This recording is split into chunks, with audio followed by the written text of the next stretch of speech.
Welcome to CBN News Watch for this Friday, October 1st, 2021. I'm Ephraim Graham. Coming up, decision delayed. President Biden's infrastructure bill still in limbo.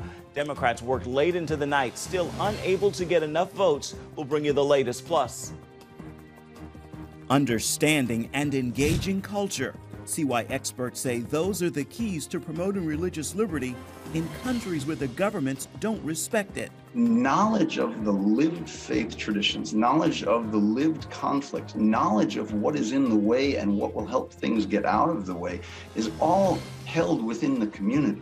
And a Marine gets in trouble for a video criticizing the Afghanistan troop withdrawal. I'm not saying we've got to be in Afghanistan forever, but I am saying, did any of you throw your rank on the table and say, hey, it's a bad idea to evacuate? Hear how people are reacting and all that's now happened to the Marine. All these stories and more are next. This is CBN News Watch. We begin this half hour with the fight to build back better. It is crumbling. Feuding Democrats worked late into the night, and we are still unable to gather enough votes to pass the bipartisan infrastructure bill. CBN News correspondent Brody Carter explains why the House is so divided and what to expect as lawmakers continue their negotiations. Despite days of negotiations, the divided Democrats in the House still could not reach an agreement on their spending plans. So they postponed their vote on the bipartisan infrastructure bill yet again. We will not be able to vote for the infrastructure bill until the reconciliation bill has passed. House Speaker Nancy Pelosi delayed a vote for the $1 trillion bipartisan infrastructure bill. Progressive Democrats threatened to vote the bill down unless there's progress on the president's massive $3.5 trillion spending and climate change measure being considered through a Senate reconciliation bill. Look, we are in the same place we've always been. We put out an offer for $3.5 trillion, and it has all of our legislative language. But centrist Democrat Senators Kyrsten Sinema and Joe Manchin say that's far too expensive, with Manchin concerned about the plan's welfare provisions and offering up a much smaller price tag. My top line has been 1.5 because I believe in my heart that what we can do and what the needs we have right now and what we can afford to do without basically changing our whole society to an entitlement mentality. While Democrats continue negotiations among themselves, Republicans say it's an agenda the country can't afford. It's no longer one bill. It's reconciliation with infrastructure. That's not something we want. That's not something we can afford, and that's not something we support. There was one agreement with support from both parties. Congress passed and the president signed legislation to avoid a partial federal shutdown, keeping the government running through December 3rd. But on the infrastructure measure and the $3.5 trillion social welfare bill, the president and congressional Democrats face a potentially devastating setback if they can't overcome the deep divisions in the party. Brody Carter, CBN News. Facebook is under fire for its effect on teens' mental health. Thursday, Congress called out Facebook for hiding research about the negative impact social media can have on young people. An investigation from the Wall Street Journal revealed this information. They found that 32% of teenage girls say Instagram made them feel worse about their bodies. During the Senate hearing, lawmakers compared the company to Big Tobacco.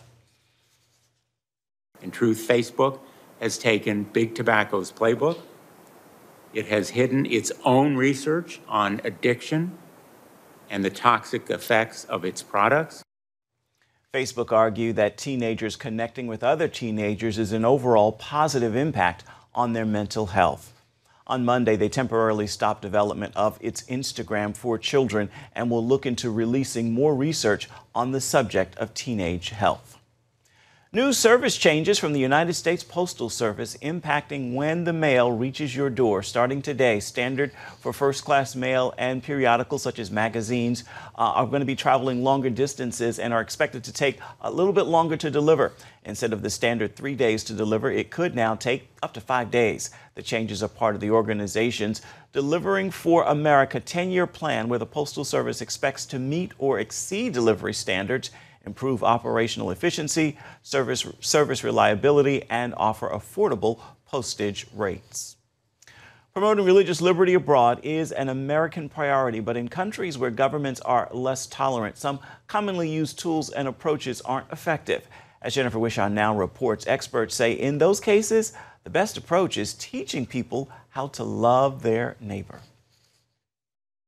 When it comes to promoting religious freedom in fragile states like Afghanistan, Somalia, and Yemen, U.S. officials have to get creative. Punitive policies like sanctions can weaken already dysfunctional governments and further devastate conditions on the ground for people of faith. Take Syria, for example. Armed actors have laid siege to towns and villages with sizable religious minority populations, defacing and destroying Yazidi and Christian shrines, and detained, prosecuted, and even tortured Yazidis, Christians, and other religious minority communities for their religious beliefs. In some places, finding ways to facilitate peace can save entire communities. State attempts to eliminate the presence of at least one religious group from the country have been recorded in Afghanistan, Algeria, Azerbaijan, Bahrain, China, Comoros, Egypt, Eritrea, Indonesia, Iran, Iraq, Malaysia, Myanmar, Pakistan, and on. You get the picture. Experts say a deeper understanding of the culture and engaging with those under duress in country would make a tremendous difference. You know, we need to stop looking at for English speakers because oftentimes they're not the best representations of the communities that we're seeking to help in these countries. We need to look outside the elite. You know, rural people, women who have a different understanding of who they think of themselves and how they think the world works. Knowledge of the lived faith traditions, knowledge of the lived conflict, knowledge of what is in the way and what will help things get out of the way is all held within the communities. Including how local cultures and customs mesh with religion. We always say that a Christian in Lebanon is completely different, or to a large extent very different than a Christian from the United States or otherwise, even in the way he reads and he lives his faith. The U.S. Commission on International Religious Freedom makes recommendations to America's diplomats. Commissioners believe these can make a real difference in the lives of people who face challenges in their everyday lives just because of how they worship. Jennifer Wishon, CBN News. And coming up, an update to a story on a Marine being punished for calling military leaders to accountability over the Afghanistan withdrawal. We've got the story for you. Stay with us. The mother of Marine Lieutenant Colonel Stuart Scheller is speaking out on her son's behalf. She says that leading military leaders are trying to, quote, bury her son. Scheller is the Marine who got in trouble for posting a video in August criticizing the top brass on the Afghanistan troop withdrawal. Here's part of that. I'm not saying we've got to be in Afghanistan forever, but I am saying, did any of you throw your rank on the table and say, hey, it's a bad idea to evacuate Bagram Airfield, the strategic air base, before we evacuate everyone? Did anyone do that? And when you didn't think to do that, did anyone raise their hand and say, we completely messed this up? I've got battalion commander friends right now that are posting similar things, and they're saying, wondering if all the lives were lost and if it was in vain, all those people that we've lost over the last 20 years. His parents told major media outlets that he was only saying what everyone was thinking. They also told reporters he's a smart man and knew when he posted a second video he'd face consequences. Right now he's in the brig awaiting a hearing. His father says his crime was speaking truth to power. His video was viewed more than 1 million times on social media and shared more than 60,000 times. Our Middle East Bureau Chief Chris Mitchell is joining us now with more on the Afghanistan withdrawal fallout. Chris, we'll get to your special on Afghanistan in a moment. First, what reactions are you hearing to what's happened to Scheller? Well, Ephraim, what I'm hearing is what a lot of people are feeling is outrage. Congressmen and women are speaking up on behalf of him. He actually came up in the testimony this week with the Joint Chiefs of Staff and the Defense Secretary, and he was saying what so many in and out of the military were thinking and feeling. How people are wondering right now, how should he be in jail, Colonel Scheller, and not his commanders, or some sort of accountability for his commanders. I talked to a former Special Services officer, and he agreed that officially he probably shouldn't have said that. But what he said was what others throughout the military and outside the military, what they were thinking and feeling. We had congressional hearings this week, as you mentioned, with the top brass before Congress. Any reaction there to it? Yeah, well, clearly it put President Biden as the one responsible for the decision. The military commanders advised to him to keep a small force, maybe 2,500 servicemen and women. And also, we found out this week, Colonel Scheller didn't get what he was asking for. There was no accountability, no mea culpas, no I'm sorry, we messed up. Didn't hear a good answer as well, Ephraim. This is something I've been looking for. How did the U.S. military allow more than $80 billion of military equipment to fall into the hands of the Taliban? Much of that was at the Bagram Air Base, which Colonel Scheller mentioned. And right now, you know, after the pullout, Ephraim, it seems like the world is less safe. The U.S. is left safe. And really, here in the region, it's upset the balance of power. Someone quoted Winston Churchill when the British government allowed Hitler to take part of Czechoslovakia. That was in 1939. He said that the government had a choice between dishonor and war. You chose dishonor, and you will have war. It seems to be the same case right now. Many people are saying this forever war is not over. It's just gone into a different and perhaps even more dangerous phase. What can you tell us about Americans as well as her allies and Christians inside the country? Well, these are perilous times, Ephraim. Right now, the Taliban is hunting many of these people door to door, those who worked for the U.S. And were our allies for maybe 20 years. And they're just literally being hunted door to door. Some of them are in hiding, but running out of food and money. We've been in touch with some groups that are working to get them out of the country. But you can imagine how hard it is, the logistical challenges of getting out through Taliban checkpoints. But they are doing it. Actually, Ephraim, we've been hearing some Christians actually went back into Afghanistan to be able to preach to the Taliban. So in this area, we have both great darkness and great light going on. You have a web special on Afghanistan. Tell us about it and what compelled you to do it.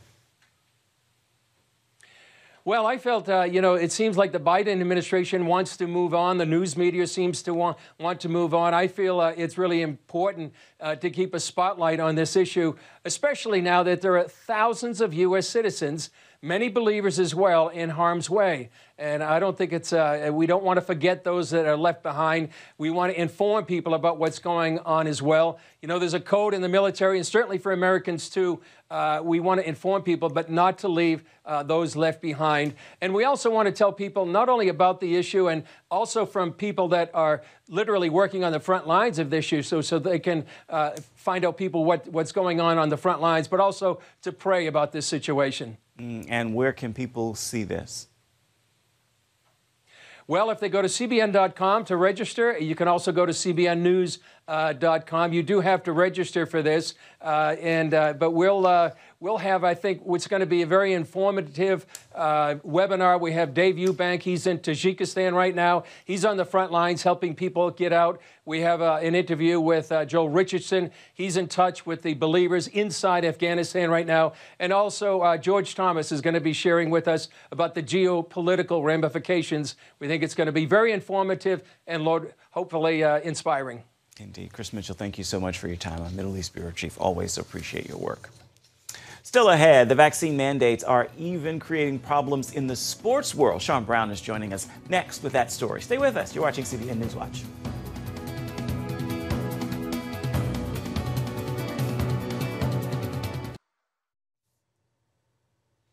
Roughly 90% of professional basketball players have been vaccinated, but there's some stress in the NBA over those who are not vaccinated. Sean Brown is here now with the story. So, Sean, I understand there are mandates for staff and referees, but not for players, and that's part of the problem? Absolutely, Ephraim. Yes, the staffers are mandated to get vaccinated. The biggest concern is that the players are not mandated. They have been left to choice.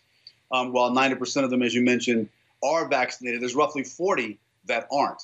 And staffers are concerned that, you know, hey, with these players that aren't vaccinated, they're working in the same building.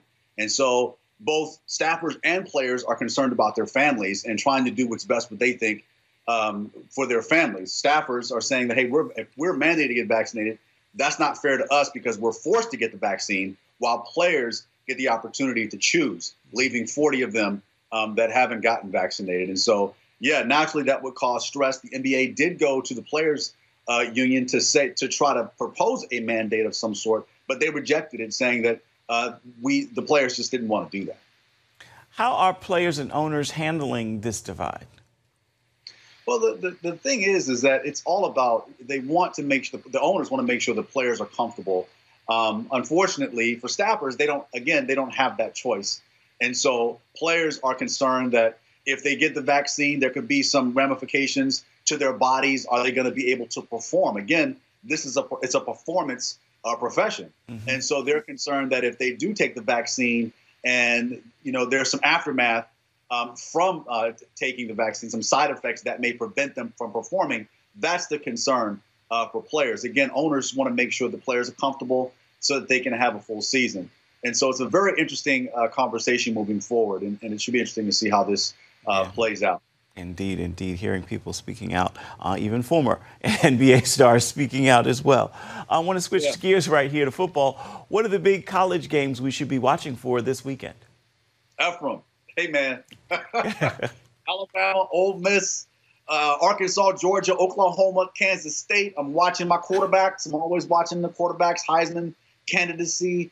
Just trying to see who's performing. Matt Corral with Ole Miss. Of course, Spencer Rattler with Oklahoma. And so I'm excited for these games coming up, man. Some big games as we navigate through the season. So excited. Indeed. It's nice that the games are back in full force. What's coming up this weekend on Going the Distance? We're going to be talking to San Diego Padres pitcher Craig Stammen about why he plays the game, what's important to him, and how he navigates the stress and pressures that he faces when he's on the mound. Also, we're going to be talking to, we spoke to Kentucky defensive end Josh Paschal about his testimony. It's just two powerful stories. We're also going to do a segment I like to call Positions That Teach, where we talk to Arizona Cardinals offensive lineman Kelvin Beachum about how he plays the game, and foundation is key. So some great things there. So we got to be sure to tune in for that. Indeed, indeed. Sean Brown, thank you so much. I want to remind you at home that you can watch Going the Distance on the CBN News Channel. You can catch it this weekend on the CBN News Channel on Saturdays at 6:30 and then on Sundays at 7:30. Both of those are Eastern Standard Time. Lots of good stuff to watch right there. Coming up, Kirk Franklin and a virtual youth choir performed the re-release of one of his songs he believes is just right for the moment in the world. You don't want to miss that. You're watching CBN News Watch. Stay with us. We're coming right back with much more. Sounds so good. Don't worry, don't worry, don't worry. Sing it again. Don't worry, don't worry, don't worry. All over the world. Don't worry.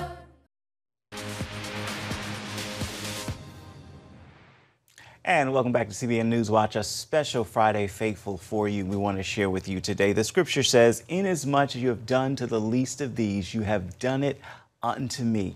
And in that spirit, we're checking in today with Gospel Music's Kirk Franklin. He's just re-released his song, Lean on Me. That song is some 20 years old, but he's did it this time with a virtual choir. And those children are living in poverty around the world. We're talking some 120 children in some 25 countries. Now, these young people are also part of Compassion International's children's programs in those more than 20 countries. Kirk Franklin shared with us his personal motivation for this Compassion project, and it is your Friday Faithful today.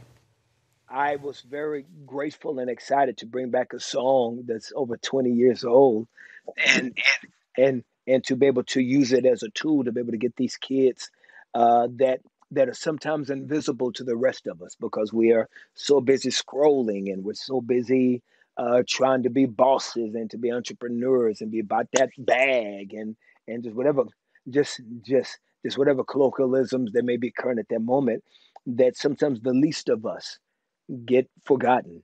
Just the least of those that sometimes we see the news line so much. It's so much trauma, so much heartache, it's so much death, it's so much just tragedy in the world that a little kid somewhere just needs to be reminded that they matter. And so that's my job. My job is to do that. What a job it is. It's so important that we all open our eyes to see the least of these. And with that, we leave you with Kirk Franklin and his Compassion Children's Choir singing Lean on Me. Have a fabulous Friday and a wonderful weekend. All over the world, we say, I am near. You don't have to worry, I can see your tears. I'll be there in a hurry when you come. Because friends are there to catch you when you fall. Here's my shoulder. Here's my shoulder, you can lean on me. So beautiful. Such a great truth. Everyone, remember. I am here. My brother, my sister.